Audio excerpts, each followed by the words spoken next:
We dey committed to end the Killi when terrorists they do inside Naija. Now, Oga Presido Buhari na talk this one.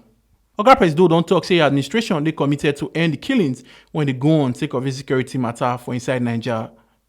Minister of Defense tell Tori people this one after they finish one National Executive Council meeting for inside Abuja.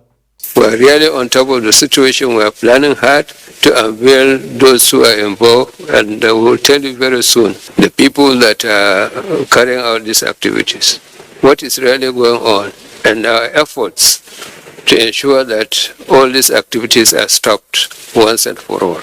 The preliminary reports of what transpired at Kaduna train attack shows a kind of unholy handshake between bandits and the dislodged Boko Haram fighters from the northeast. But overall, I can tell you without any fear of equivocation that the various government is on top of this matter.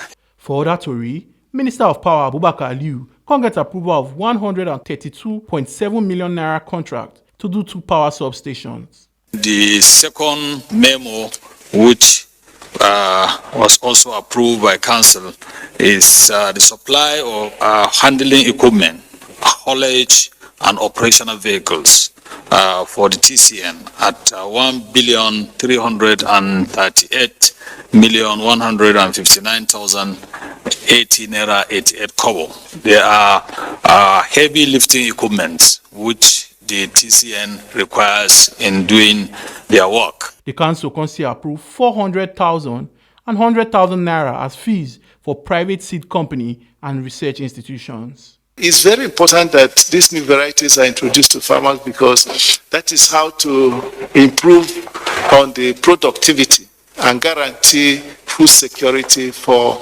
our nation, helping us to fight and defeat poverty, create jobs, and so on.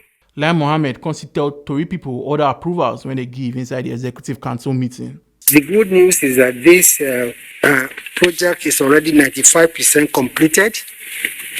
Contractors are still on site and working, and hopefully by the middle of June or July, be able to commission this project and bring succor and relief to the people of Patigi in Patigi local government area of Kwara State. Omo Aluke Ajakaye, TMC TV News.